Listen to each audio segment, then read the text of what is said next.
Hello everyone, we're back again. It's probably been a little while since we've done a video, and John and I beforehand were talking about subjects, and sometimes we feel like we're running out of subjects, but the one we're deciding to go for today is blame, because we feel like it's quite a relevant, I don't know about John, but I do, quite a relevant subject in day-to-day life.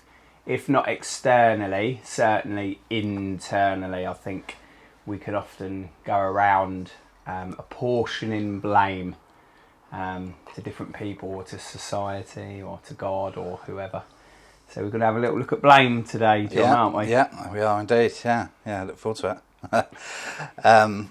No, I guess blame is something we all do, and I think we're all quite sort of proud people, aren't we? I certainly am, where you want to maintain some level of face to whoever you're with. So if you're caught out, you instantly default to blame because you don't want it to be about you, because you want to maintain that face. And I think that's sort of fundamentally why a lot of us do blame people. Yeah, well, within that, I quite like the idea. I don't know why, this is probably a darker side of me, of it being somebody else's fault.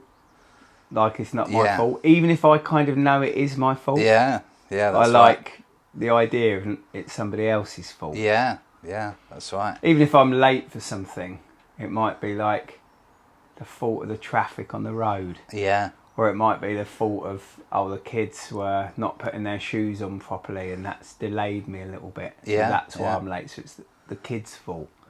Or if I've not got up early enough, still somehow that's not my fault. Yeah. It's like the alarm clock's fault, or that's sleep's fault, that I need too much sleep, or I don't want to point the finger at me. No, that's right. Because ultimately it's easier burden to carry, isn't it, if there's no wrong on us. Like, if we know someone else has done it, then it's almost like a weight off our shoulders, and we don't have to worry about having to deal with all the repercussions of whatever we've done wrong. So, it's almost like a get out of jail free card, isn't it? Like, well, if I'm not to blame, and I'm not guilty, then I can carry on my life as it was. Yeah, that's if right. I apportion that blame to somebody else, they've got to deal with it. Yeah. It's their problem. That's right, yeah. Obviously, the trouble comes when the blame doesn't land, doesn't it? So, like, if I blame my wife for something, and she doesn't take that blame. No, because she doesn't want to either. Yeah, and then she'll blame me back. Then you enter a war. Yeah, that's right. Like, exactly, an argument. Yeah. It can be quite... And I find, I don't know what it's like with your wife, Bex, but I find if I blame Jo for something and she doesn't want to take that blame and it doesn't land, she might instinctually blame me completely for something unconnected, because we're now in a blame game. Yeah.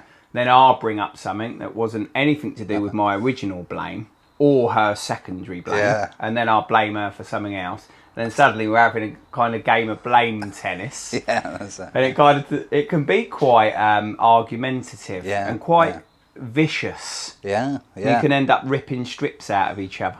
Yeah. Where it started off with this blame thing. Yeah, that's right. Yeah, no, definitely.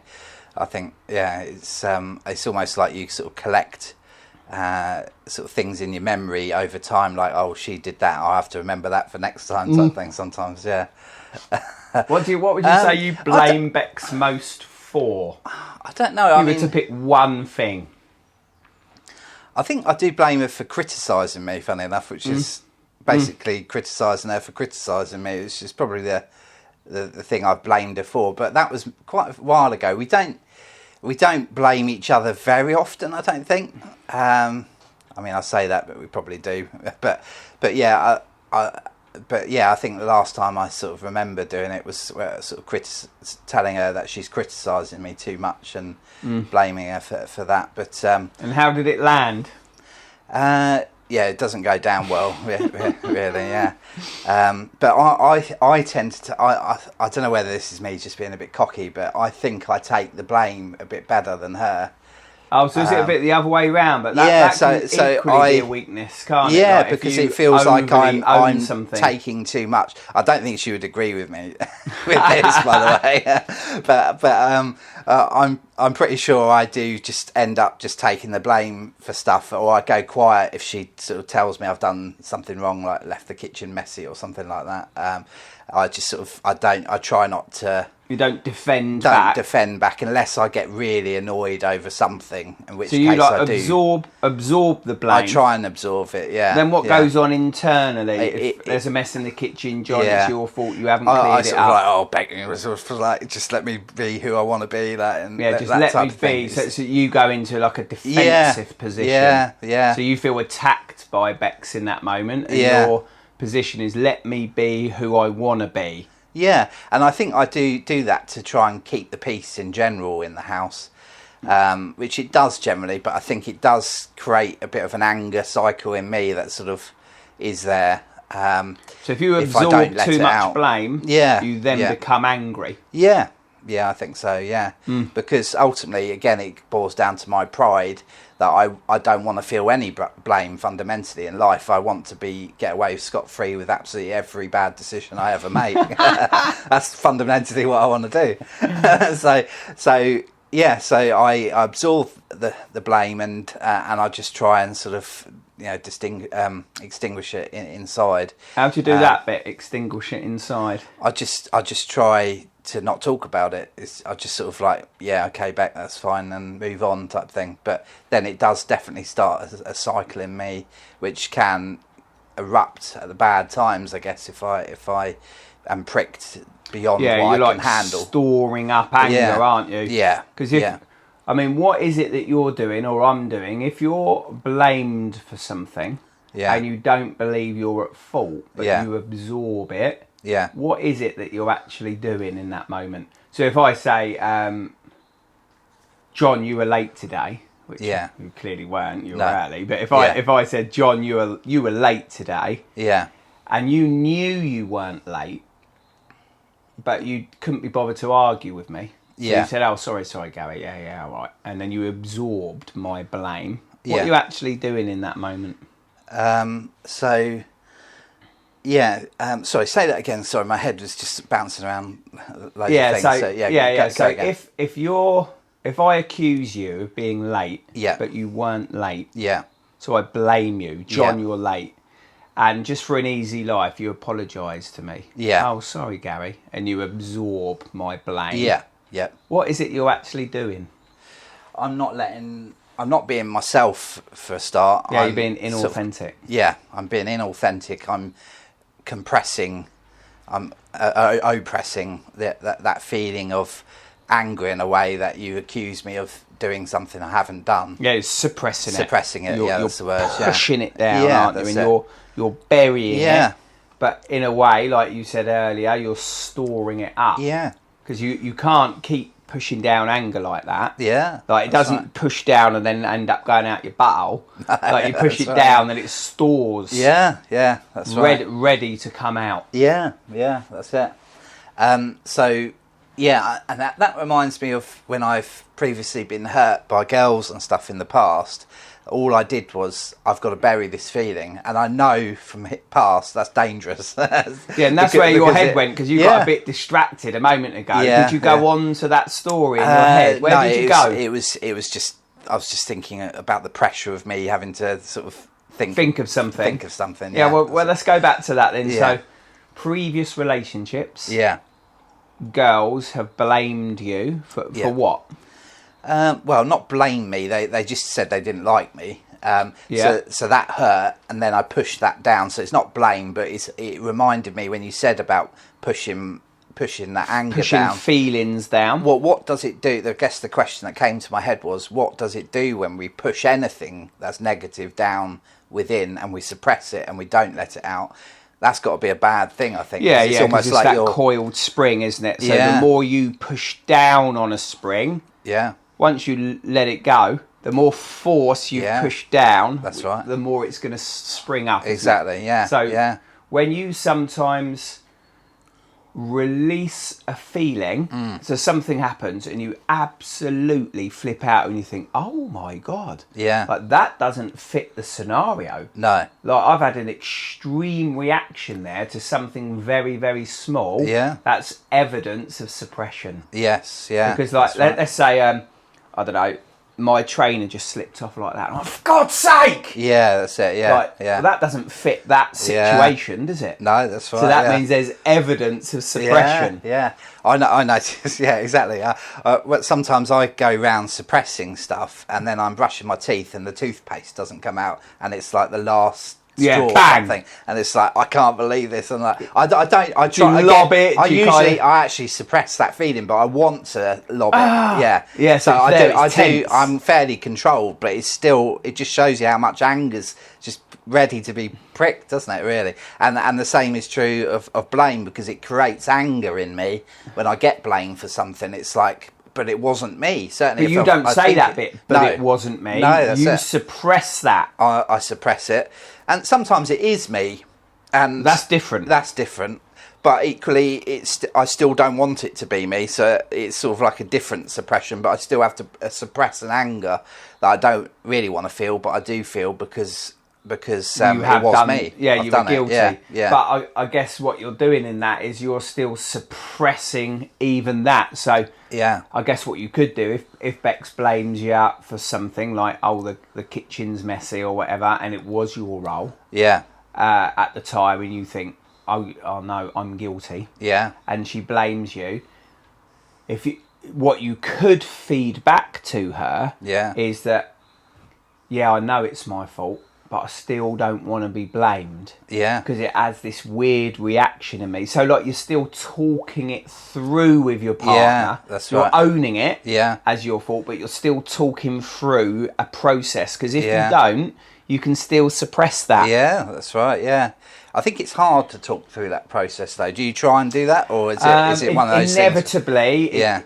It goes wrong anyway. Yeah. So if you do try and talk it through in the moment, Yeah. it still somehow ends up in an argument. Yes, that's right. Yeah. We're not normally, I don't think as human beings, that cool and collected No. in these exchanges, are we? No, we sort of go into our sort of primal sort of ape like Attack, defence, yeah, really, that's it. isn't We it? sort of go into that mentality. Yeah. Do you think the most natural reaction to being blamed is to defend? Definitely. Yeah. Yeah.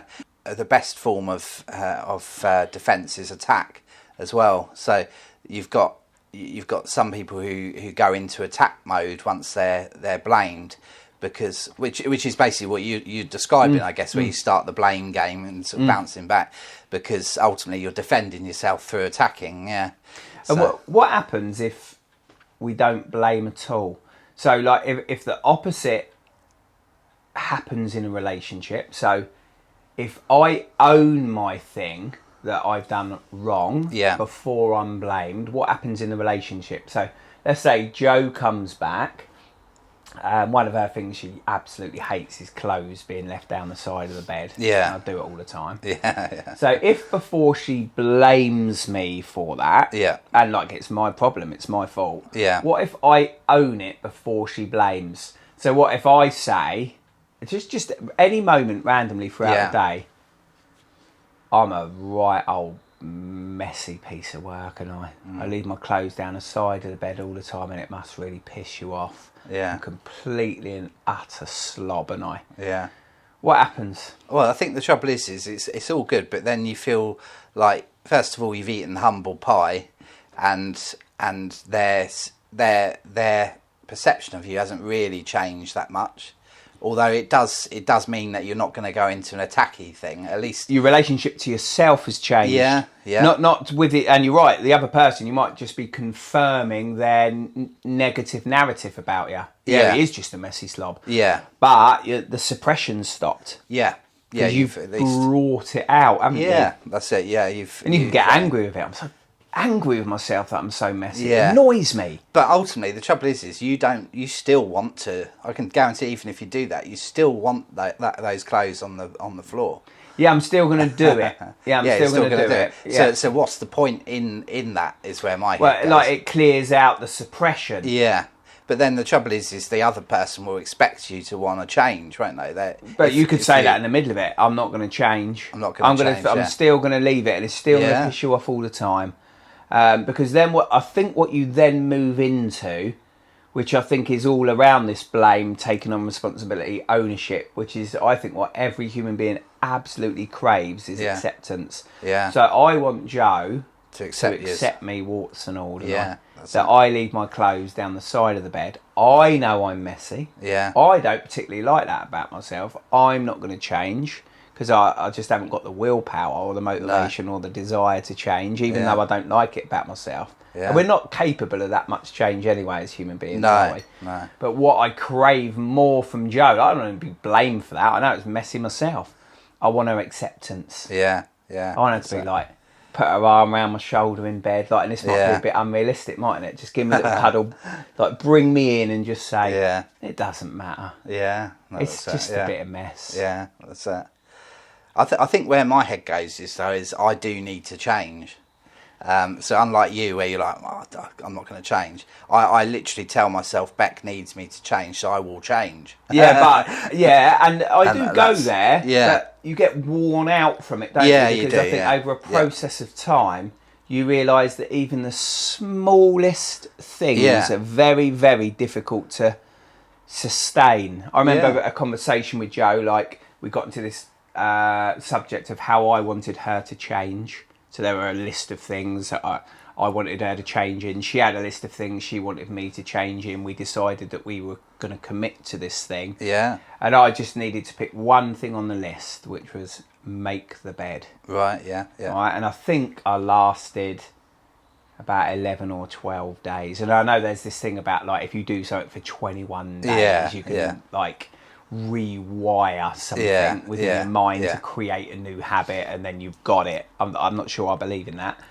but 11 or 12 days in, and then I just stopped making the bed. And I was actually quite proud of myself for doing 11 or 12 days in a row. I think this is quite an interesting thing from a man point of view and a women point of view, because us men just don't give as much stuff about all the house as much as women do. Like, Beck, I taking the kitchen for example, I wipe the counters down, and I think, that's, I've done quite a good job. But Beck sort of notices things that I just haven't seen, and I think that annoys me, because it's almost like we are wired differently. Like, me and Beck. Yeah. I think that's true. But I think the wider context of, like, can a human being change is as relevant to women as it is to men. So, like, you would struggle to change in that area because you might never quite get it right.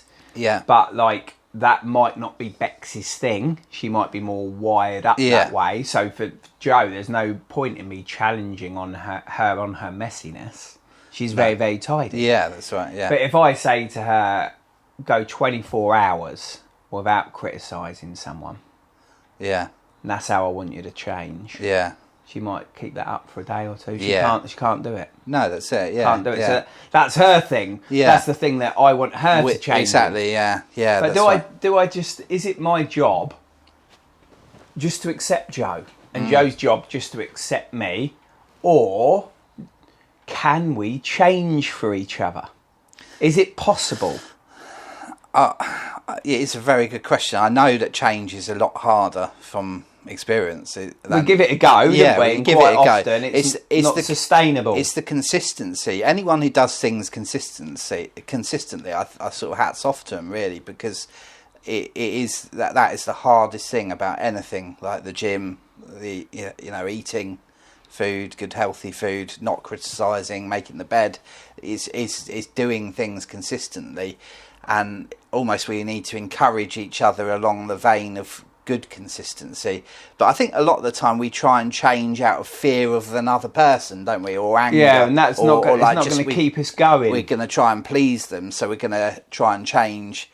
And that's not going to keep us going. What will keep us going is if we cultivate in our relationships sort of healthy relationship of love and acceptance, and spurring each other on to change. Like, how are you doing with that issue? Are you managing to sustain it, and then try and encourage each other that. Yeah. I think desire has something to do with it, doesn't it? Because you said a moment ago that you almost long for consistency, like people that can go to the gym or people can make the bed, but I reckon I could find a whole host of things in your life that you are consistent. Yeah. So, because you've got the desire behind it, you see. Yeah, that's so it. You always get up early in the morning. You're consistent in doing that. Yeah, that's because work drives it. But yeah, you're consistent at making these cat videos at the moment. Yeah, because the desire is there. Yeah. So if you've got desire behind something, you can create consistency, can't you? Yeah. But if it's on somebody else's agenda, it's unlikely that the desire will be there. Yeah, because I haven't got desire to clean the mess at the side of my bed. I have got desire to love Joe. Yeah. But somehow, like, there's a penny for me that doesn't drop between my desire to love Joe and cleaning the side of the bed. For me, it doesn't connect. No. I don't know why. Yeah. Maybe she'd feel really loved if I cleaned the side of the bed. She's actually said that to me, that she would. Yeah, and I think there's always an element of sacrifice. Like, in a way, we do have to... Like, I try and reprogram my head and think if I'm about to do something that Beck doesn't like, I'll try not to do that. But what slightly annoys me is in my trying, it always feels like there's something else that takes that place. And there's always something I'm not doing right, and that's what I find. Then we're back to blame, you see. That's it, and that's where the anger comes in, because it's like I feel like I'm trying, but there's something else that's being highlighted again. Do you know what I mean? and that annoys me. Yeah, so now we're getting to the root of it a bit more, aren't we? So if you find desire to change, and you change something, then the goalposts move to something else that you have to change. And do we do that too, the other way round? What's your expectation on Bex to change? So you said the one thing that you find most difficult is when she's critical of you. So if you challenged her to stop being critical of you and she changed, would you move the goalpost that she needs now to change something else? See, I feel like I'm better at it than her. Like, I don't blame as much.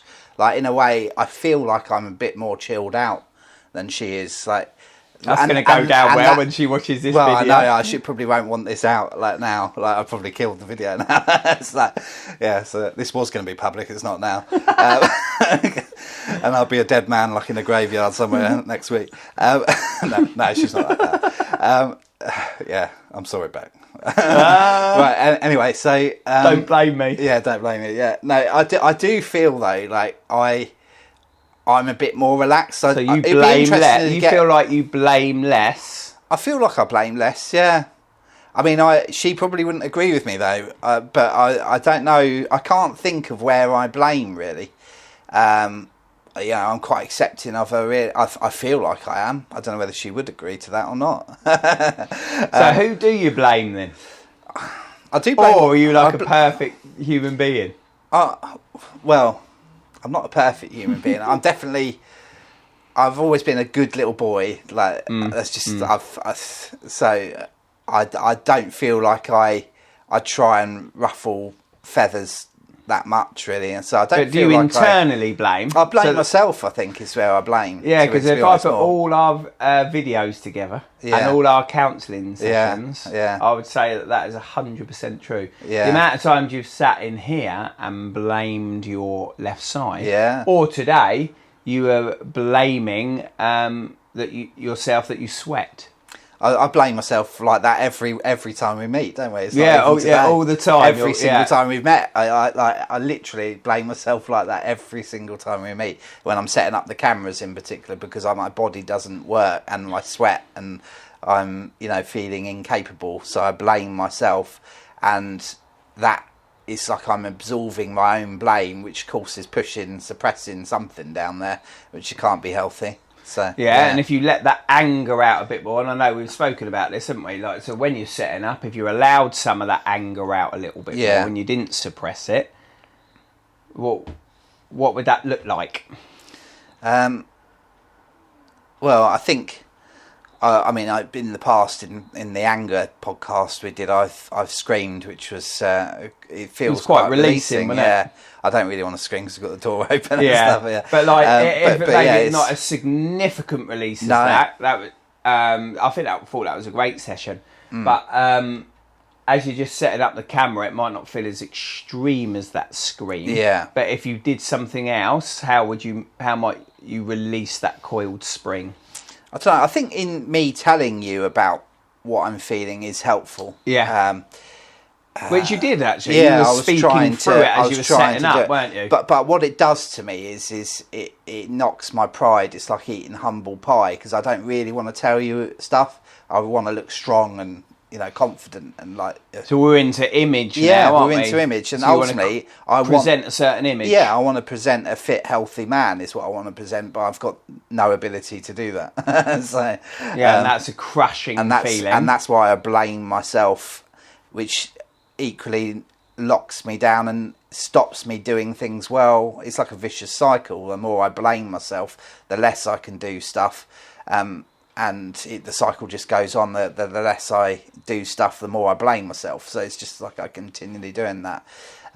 So yeah, that's not great. But yeah, and is John to blame for sweating profusely, or is John to blame for his weak left side, or is John actually to blame for those things, or not? Technically I'm not, but I take the blame on me for some reason. Well, because it's my body, I guess. And some of it I'm responsible for. Like if I didn't eat as much, then I wouldn't be as. Do you think that is true though? Because there are people that are. So if we're on the subject of weight, which I think you're implying that you sweat more because you weigh more because you eat more. It does affect it. Yeah. But equally, there could be 8-stone guy sat opposite me, sweating profusely. Yeah. Because like sweat is not just related to weight, is it? No, that's like it. There's sweat glands, and like some people yeah. sweat more than other people. So let's say that you were 8 stone sat opposite me, and you were sweating profusely. Who would you blame? I think if I was lighter, I'd feel more confident in my body. I think at the moment I'm sitting here feeling very unconfident in my body. Like I'm conscious, my arm is just there doing nothing for some reason. I'm quite conscious of that. I'm conscious of sitting up in the right position. So I think if I was lighter, I probably would just blame the weather or whatever, or the fact of my genetics ultimately. So you'd pin it on your genetics, and that's where I thought you might go. So I was born this way genetically, and that's why I sweat more, or the weather, But because of your weight, you're blaming yourself. I think it definitely increases it. Yeah, that's it. Because ultimately, I know it does play into it. I probably would still sweat quite a lot because my kids are quite thin, and if they go running around in the playground, they're sweating a lot more than their peers. Like basically their friends are just like normal, and they're drenched, their hair is drenched, so it's genetic. That's interesting then, because your kids aren't overweight, but they sweat a lot.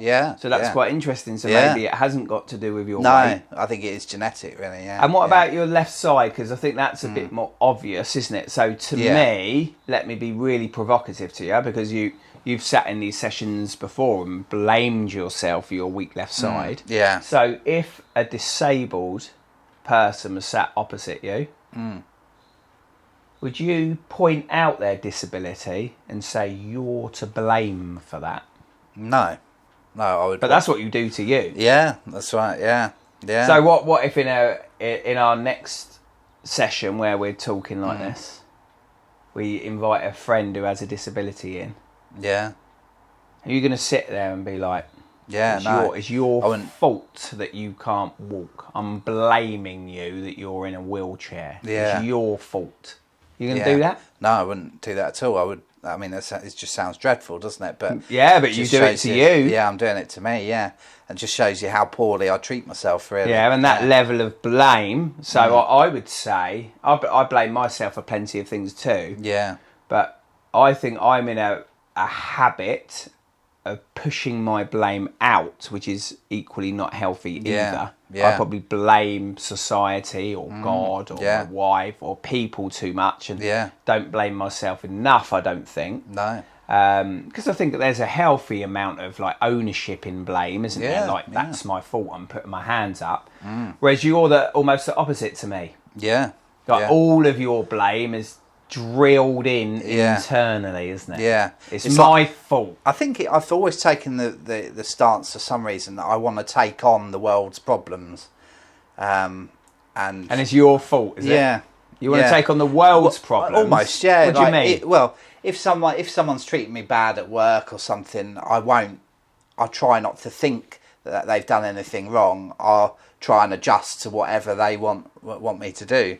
Even if they're wrong. I remember you saying about a previous work boss used to treat you like crap. Yeah. So you would kind of adjust to please him. To please him. And absorb it all. Yeah, but in that scenario, I decided to quit because I couldn't hack it. Because it just... because there was too much suppression going on. You can't do that forever, can you? If I didn't quit, I would have... I was contemplating just trying to put up with that feeling, but I couldn't. It was too much pressure. It became overwhelming. Yeah, that's right. You were contemplating putting up. Oh, yeah, putting up with him. Yeah, yeah. And what were you doing to all these comments? Were you saying, like, internally, it is my fault? Like, I'm to blame? Yeah. Like, I must be better? I think I do that. I do that too much. I sort of put the blame on me too much, too easily. Because ultimately, if I put the blame on myself, then I don't have to get in a confrontational situation with anyone else. Yeah, you hate conflict. I hate conflict, so that's where it comes from. I think because if I blame myself, it's my fault. It's not their fault. So, but if it's not real, like, I get it. Like, if someone blames you for something and it's your fault, and you put your hands up in the air and say that's my fault, I think that's a different conversation, isn't it? Yeah. But if someone blames you for something and it's not your fault, and you absorb it, look at that huge amount of inauthenticity. Yeah, that's it. Yeah. All for the sake of avoiding conflict. Yeah. But at that point, you have no relationship with that person. That's not a genuine encounter, is it? No, that's it. It's not genuine at all. No. Did you do that in your upbringing? Like, if mum or dad told you off for something, would you automatically think, it's my fault? Yeah, I think so. Yeah. Even if it wasn't. Yeah, I think I probably did. Yeah, yeah. I've always taken that on because I would say my pride scale isn't as high as most people's for some reason. Hence why I can do these videos. Like, I mean, who is doing these types of videos? No, a friend has told me no one does these videos, and that's because my pride level is on the lower side of the spectrum, I would say. So you can talk openly like this? Yeah, I've still got some pride. That makes you feel a bit emotional, oh, yeah. doesn't it? I want to look strong to the world, but I'm putting myself out there as a weak person. And there's a part of me that thinks people think I'm nuts for that. So that makes me feel sad because I want to look strong, even though I know fundamentally through my weak left side, my inability to do sport and everything, that I'm not a strong person. So, I'm not sure that that's what human beings are looking for. No. Strong people. Society puts that on, though, don't they? Yeah, there's an image that's out there, but I think if you spend a sustained amount of time with somebody that is infatuated with themselves and with their own strength and their own image, their own ability, how proud they are that they're them, and they give this strength over, I'm not really that interested, are you? I'm not really wanting a beer with them and stuff. Like, they're impenetrable as a person. Yeah. I want a little bit of weakness. Because I'm living with my own weakness all the time. I want to know other human beings are weak. Yeah, I mean, we're watching a Netflix show called Battle Camp at the moment, and there's some really strong, muscly men on there, and they're all like giving it all that, like, I'm the bee's knees, I'm coming in here and I'm saving the team. And that's just the outside, though, isn't it? It's the outside of them. Yeah, and then later on they show them crying because something's hit them, type thing, like something's, and it just reminds me of like these types of chats we have, because I wouldn't have thought of it otherwise, to be honest. That actually it is just a sort of a show that they're sort of putting on. Just the presentation, isn't it? Yeah, that's like, right. Just someone goes to the gym a lot and works on their body. Yeah. Doesn't mean they're internally strong. Just means they're externally strong. Yeah, that's right. Yeah, exactly. So I still, it's just something I struggle with. So the easy route for me is to just fall over and just be like, it was my fault. But I know that's not good, and people probably not in the long run. I don't think, not healthy. No. I think you're doing damage to yourself if someone blames you for something and it's not your fault, and you know it's not, and maybe in them blaming you, they also know that it's not your fault. Yeah. But you absorb it. It's just an inauthentic exchange, and like you're suppressing so much. So I think I need to let out my authentic feelings more regularly, don't I? 100%, yeah, because that's a way to get rid of that suppression, isn't it? The coiled spring. So if Beck does say something that hurts me, I can just say, I appreciate the kitchen's a mess, but that does hurt a little bit for some reason, and I'm sorry that I've done it, but at least then I'm trying to be real. And like you can own, so like if it was your responsibility, for example, to clean up the kitchen and you'd agreed it and whatever, and you were blamed for that, and like, so you did some good ownership there, but then you also spoke about the hurt that the comment caused. I think that's genuine authenticity. But what about if you're blamed for something when it's not your fault? How might you feed back? And it's not my fault, I think I would let the anger out a bit more. Yeah, and how are you going to do that? Like, so we're talking about conflict now. How do you walk into conflict instead of hiding or running away from conflict? So let's say someone takes a pop at you today, but they're wrong, and they probably know they're wrong, but they're blaming you for something. I think I would try to initially be quite calm and just sort of say, look, I understand where you're coming from, but I genuinely, that was not my intention, or I didn't do that. It wasn't me at all. So I think you are wrong. Like, I would try and sort of. And how does that feel? Even to say that to me? Yeah, I think it's doing releasing. to the suppression? It's releasing it out. So even now, even as an example, it's releasing it out. Yeah, that's right. Yeah, releasing the authentic self out. Yeah. Which is important. Yeah. So I'm just interested with you and playing with, to shift gears a little bit onto you. I know you've spoken in the past, and obviously feel free to say if you don't want to talk about it. But in terms of like sort of education and as a topic that you, because I know you were angry at yourself, weren't you, for not getting the grades, and I think you said that you were angry at your mum and your dad for not pushing you and things like that. So that's sort of a blame sort of scenario for you. So how did that sort of play out, or how did you handle that? How does it play out just now? Generally, I guess. I think it plays out now if I feel somebody's blaming me for not knowing something. Yeah.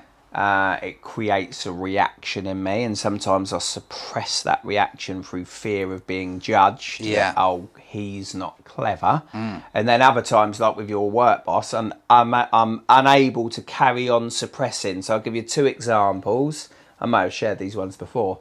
I remember one time I was putting up a Christmas tree in a church office. Have I told you this one? Years ago. Yeah, so somebody came in and I was putting pine cones on the tree, but I thought, for whatever reason, because I've never learnt the name pine cones before, I thought they were called acorns. So in a conversation with this person, I described these things that I was putting on the tree as acorns. They laughed, and they were like, I can't believe you don't even know, like, pine cones. Like, it's pine cones. And on that occasion, I didn't suppress. Oh, didn't you? No, so I think I said something like, does it make you feel better about yourself to point out the things that I don't know? And you're laughing at me. Yeah. Like, how come? Yeah. And then they went quiet and walked off. Right. So that was a bit more confrontational with me, because I'd kind of had enough. In a way, that was good because you let it out. Yeah, I let it out, yeah. But other times, so a stereotypical suppression one for me, I've told you this one before as well, I think. If I'm on a pub quiz team, and there's a particular subject like history, which I know absolutely nothing about, I'll listen to everyone on the team and I'll find out who the history expert is. Yeah. And then I hear them saying something, and then I'll claim their answer as my own answer. And if somebody caught me doing that, saying, you don't know anything about history, Gary, you're just repeating what so-and-so says, I would suppress that because that would be too fearful for me to be humiliated and embarrassed within the group. Yeah. I'd say, no, I knew that one.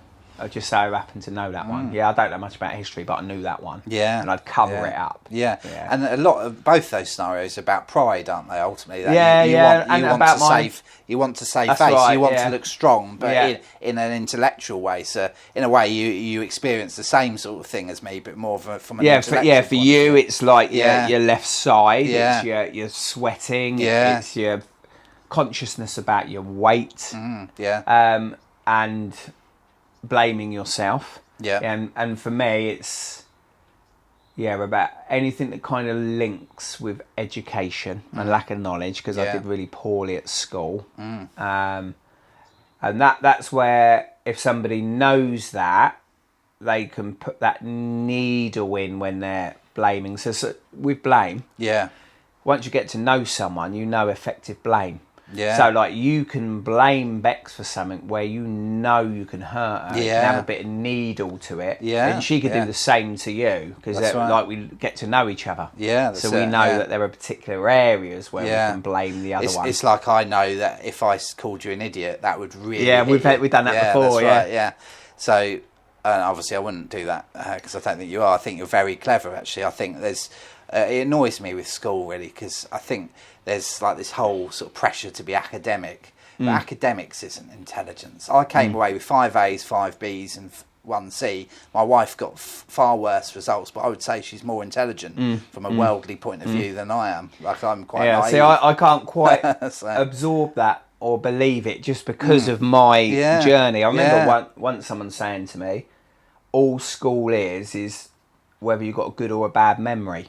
So if you've got a really, really good memory, then all the things that you've learned, you can put down in an exam, you can remember, you can, like, say with your times table, if you remember, then you can do it. And if you've got a bad memory, you can't. So if you've got a good memory, you get straight A's. If you get a bad if you've got a bad memory, you get straight U's.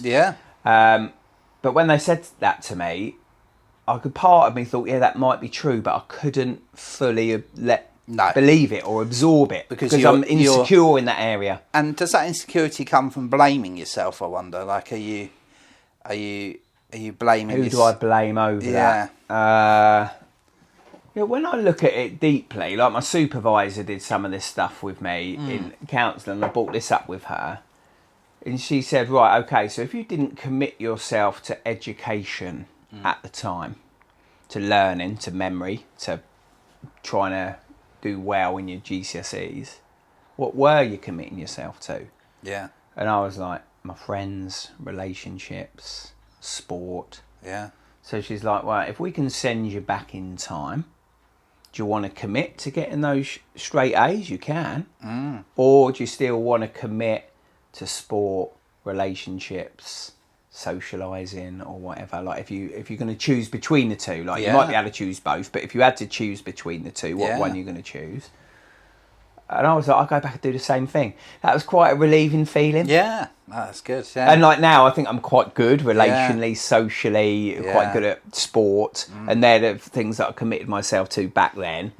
And now I feel like I shouldn't be bothered about education. That it shouldn't mean that much to me, but it still somehow does. It's like a fly in the ointment. I suspect it becomes from like friends taking the mick out of you over time, that you don't want to feel that feeling. So you've got like a history of like 10, 15 friends laughing at you on that topic. If I could, and that has built that insecurity in you. So you don't want to feel that feeling. So you put up your pride, don't you? I think it's probably some of that. Because that acorn pinecone thing.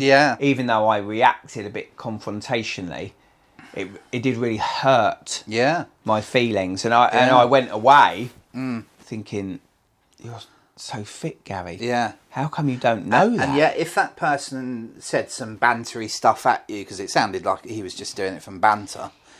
Was he being quite mean? I don't know if he was being deliberately mean. I think he was being surprised. Right, okay. That I didn't know it. How come you don't know? That they're pine cones. Like, a bit surprised / confused. And that tapped into, oh my God, I should know this. But I don't know it. But I mean, I know there's loads of things.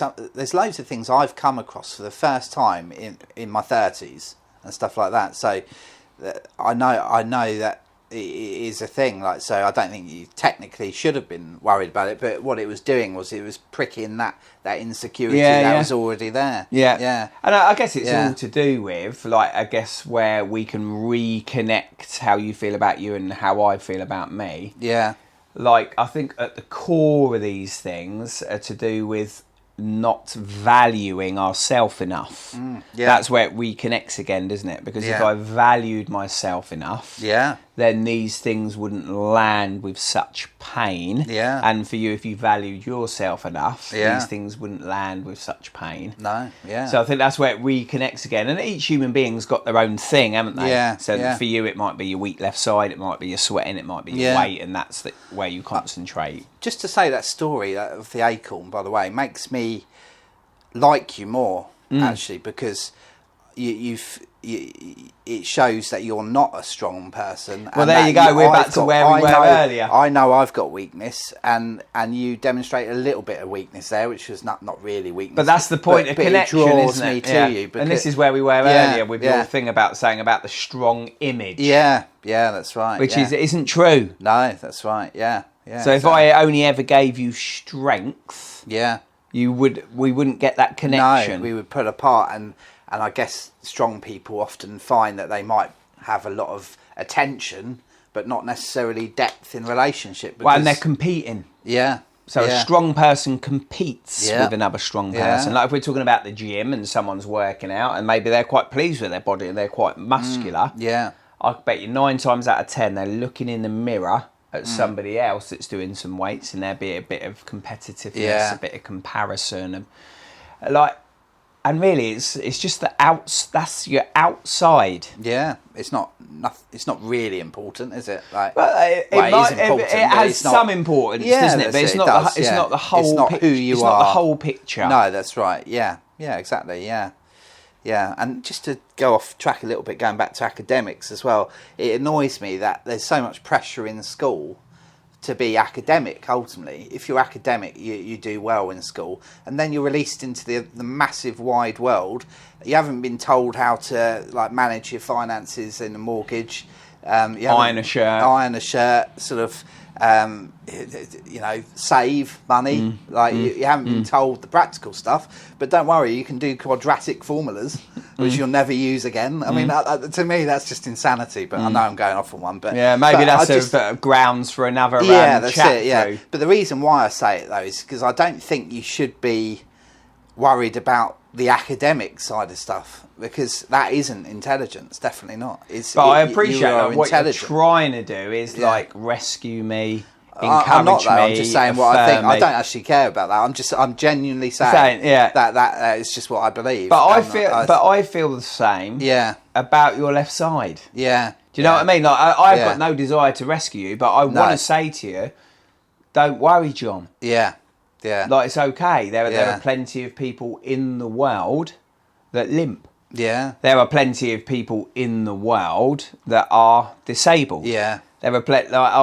So do you know what I mean? Like what you're doing to me, I could do to you. But what you do to me doesn't land. And what I do to it doesn't because land. That's our thing. Because it's the thing you've lived with all your life. And it's a nightmare to us. If I could be reincarnated into a new body, that's the one thing that I would have, is a strong body, man. And if I was reincarnated, I would have some straight A's degree, PhD. But I know if I get all of those things, it might help that area. But there'll be another area that will pop up of insecurity. Because that's the way that we are, isn't it? So if I reincarnated you got reincarnated and you had a really strong left side, super muscular, and you think, I can take the world on now. For one, you disconnect with people because you might be proud and arrogant, and you just said we connected through our weaknesses. But let's say you get this perfect body, there'd be something else. And fundamentally, the reason why we both feel this way is because there's a lack of vulnerability in the world. We're seeing people put on a front where they want to be seen to be intelligent, they want to be seen to be physically strong, and on TV they're sort of like prancing around, and there's not much vulnerability that's shown, and I think that is the problem, and that's why we're doing these videos. But maybe also what they're saying when they're doing all these things is like underneath it all, in a quite a sad way, maybe it's like, notice me. Yeah, that's it. I want to be noticed. Yeah, so true. It's really the case. Yeah, really, they're broken people, and yet like we all strong. are. Yeah. I want to be noticed. Yeah, that's it. We just want. I don't want to put my energy into the gym. No. I'm not super strong, but I want people to watch these videos and affirm me. Yeah. But I want to be noticed. I want to be noticed as a good counsellor. I want to be recognised as that. But we're all going around and we're wanting to be noticed, affirmed, encouraged, liked. Because we're battling with these insecurities. Those likes on Facebook on these videos. These cat videos mean the world to you. Yeah, I'm doing these cat videos. I'm getting 20,000 views every 2 days. And loving it, man. Like likes coming out of my ears, that type of thing. Because you don't like yourself, notifications all the time. So you're looking for external validation. Yeah, that's it. Yeah. But like, imagine if you get to your 80s, you're sat here and you're like, Gary, loads of this other stuff, it doesn't mean so much to me anymore because I like myself. Yeah. Wouldn't that be amazing? That would be a good end to it. That would be amazing. And if I could sit here with you and like, all that education stuff, John, like you're telling me, it's not that relevant. No. And I like myself now. Yeah. You'd be like, how's he done that? He's got there. Amazing. Yeah. And for you, like my left side, okay. I'm okay with it now. That's right. Yeah. But wouldn't it be amazing? When you're on your deathbed, what is important ultimately? What is important? And it's love, isn't it? It's love, it's relationships. family. And character. All these other things that we worry about would be a distant memory, won't they? Yeah, where we got a few likes on social media by people you don't know. Yeah. Exactly. Or whether I'm affirmed for being intelligent. Yeah. How relevant is it if someone says, "Oh, you're clever, Gary"? Yeah, you're not going to care about that. Is it that important? Is it that important? Yeah. No, you're just going to look back and want to see happy memories that you made an effort to be with people and be present with them and love and them. The people that you know. Yeah. Why are we so bothered with people that we don't know? Yeah. Well, should we be that bothered? No, exactly. Yeah, we shouldn't be. Getting things from people we don't know. No. Yeah, exactly. Yeah. Just to make us feel better. Yeah. To like massage our ego. Yeah, that's right. Yeah. No, great session going. Yeah. And I still stand by, like, regardless of whether people watch it. Yeah. It's good for us. Yeah, definitely. To connect and show weakness to each other and vulnerability to each other. Yeah, because it makes, again, it means the world to me, to be honest. We can be authentic with each other. Yeah, that's it. Yeah, and it means that it lowers the pressure I put on myself as well, which is why I love it so much, I think, because it means that I can see you're being vulnerable and you're not a perfect person, and therefore I can just be myself. And that's the best thing about counselling for me, is just be able to be myself, and to be able to be myself is the biggest thing. And that's a journey, isn't it? So I would say I've noticed, I don't know if you've noticed it in yourself, there's a difference in you at the very beginning of the session. Yeah. To how we're talking now. Yeah, definitely. Yeah. Wasn't there? Yeah. You were tense. Yeah. You were panicky. Your mind was racing all over the place. Yeah, that's it. You were sweating. You were edgy. Yeah. No, I was talking to you and you weren't even replying down in the kitchen. Some of your replies weren't even making sense, and then you were apologising for forgetting some of the answers to some of the questions, and then you were saying things, "Oh, you've already said that. Sorry, you've already said that." Yeah. But now you're chilled out. Yeah, that's it. You're relaxed. Yeah. Bit more at ease. Yeah. The trouble is, I will go straight back to that, though. Like, as soon as I pat this down, like, I'll go back into not being able to focus on what you're saying. Yeah. So what does it show us? Too much pressure on myself. Ultimately. Yeah. And then when you can be authentic. I'm still worried, even though we're being genuine. I'm still worried about the pressure that you'll put on me. I'll put pressure on you. Will I? How will I do that? I know you won't, but I feel like you will. It's just. But it's a projection, isn't it? You're putting pressure on you. Yeah. I'm not this boss Yeah. that you worked for that put that's that pressure on. There's no pressure coming from me, John. No, no pressure. Yeah. If it was 2 minutes to 11 and my 11 o'clock client was coming, I might be applying a bit of pressure, like I'm in a bit of a rush. Yeah. We might need to get this moving or whatever. Yeah. Right now, I'm not applying any pressure. No. That's what you're applying to yourself. Yeah. Yeah, no, it's definitely the boomerang, like me thinking that you're thinking. So what am I pressure. thinking? That's applying pressure to you. I think what I'm fundamentally thinking is that you're thinking I'm an idiot, but I know you're not thinking that. But no, I'm thinking I'm an idiot. When I'm setting up, the reason why I'm sort of feeling so stressed is because I'm thinking you're thinking I'm an idiot. Which is quite interesting, isn't it? Because that's the one thing that I don't like about myself. So you picking up something that's coming from me? Because I'm constantly moving through life thinking I'm an idiot because I'm not clever. Maybe, yeah.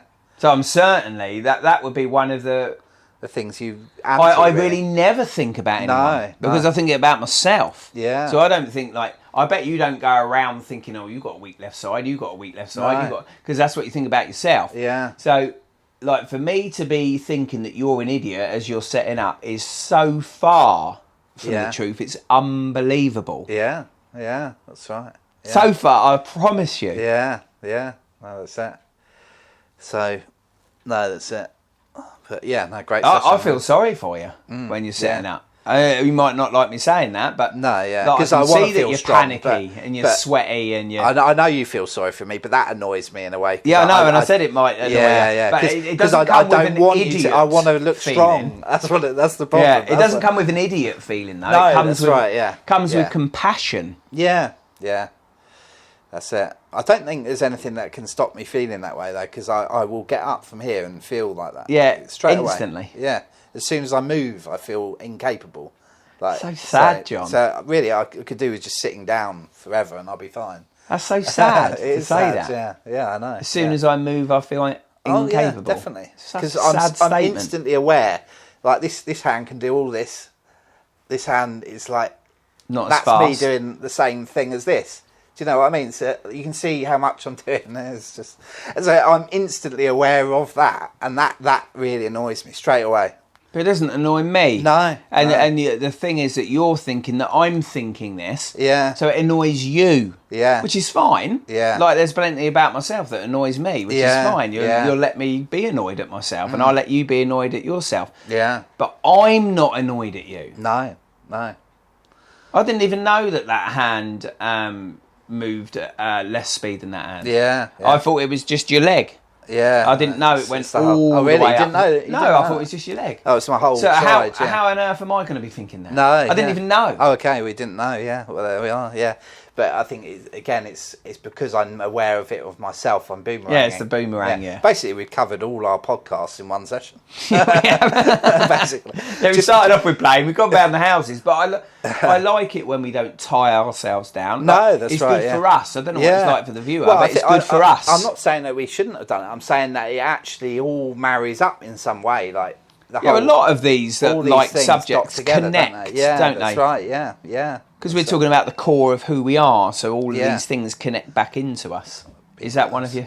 One of them. It's probably the GoPro's died. It might be a good time to finish up anyway, mightn't it? Yeah. No, well, thank you. Yeah, good to see you, John. Good to see you. Yeah, thank you. Good. All right.